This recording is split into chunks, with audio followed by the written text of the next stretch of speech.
AITA for not cutting off my mom after my daughter's death. So, here's the backstory. About a year ago, my world turned upside down when our 2-year-old daughter drowned in my mom's pool. My mom was watching her that day, and according to the security footage, my daughter was left alone for just 2 minutes. The fire alarm went off inside the house, so my mom rushed inside to check for a potential fire, but it was a false alarm. When she realized and came back outside, my daughter had crawled into the pool and was unresponsive.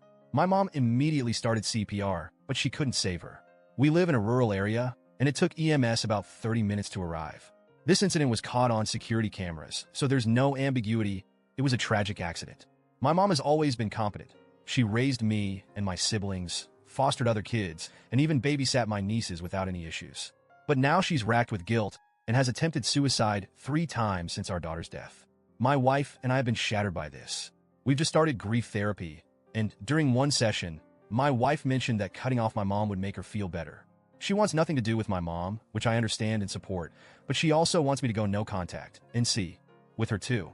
I couldn't bring myself to do that. I just don't see it as fair to cut off my mom for something that was a heartbreaking accident. I fully respect my wife's decision to avoid my mom, but I haven't pushed her to reconnect, and I'm not asking her to change her stance. Things blew up last night when my wife saw me shopping online for a birthday gift for my mom. She got really upset, and it turned into another argument about cutting her off. I explained, again, why I couldn't do it, despite understanding her pain. My wife feels betrayed, saying that by staying in touch with my mom, I'm betraying her and our late daughter. She gave me an ultimatum. Either I cut my mom off, or she would file for divorce.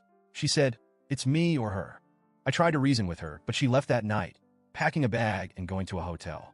I don't want to lose my wife, but I also can't abandon my mom, who's drowning in guilt and remorse. Legally and in my heart, I don't believe my mom did anything wrong. She's also suffering from the trauma of this accident.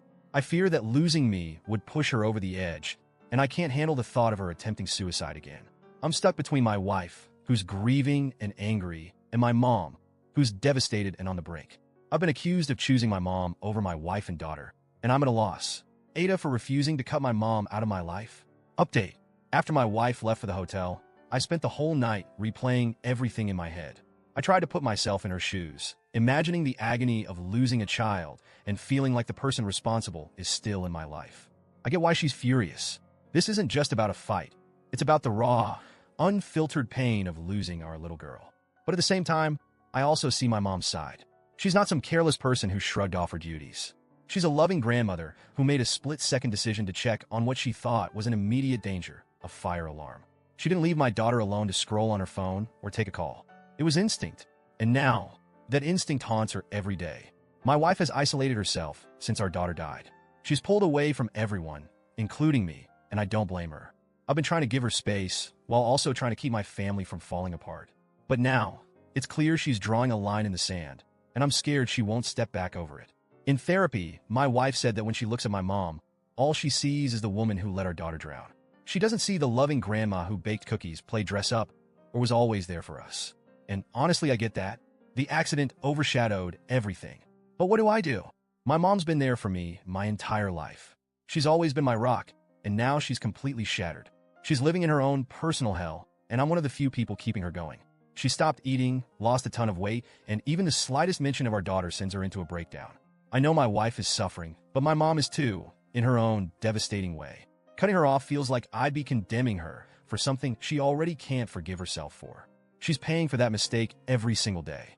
It's like I'm being asked to hold a trial where there's no winning, only more loss. The ultimatum my wife gave me is burning in my brain.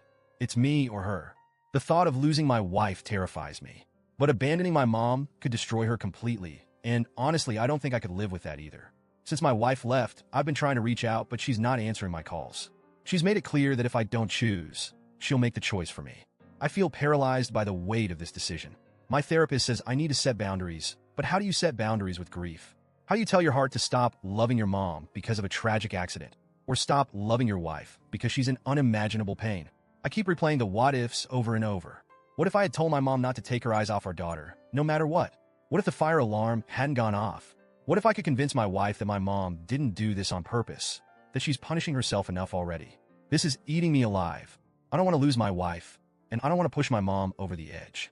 My family is broken, and I don't know how to fix it. I've read every message, every word of advice people have given, and it's like trying to navigate a storm without a compass. I feel like no matter what I do, I'm going to lose someone I love. So, Reddit, am I the asshole for not cutting off my mom? Or am I just a son trying to keep his family from crumbling even more than it already has?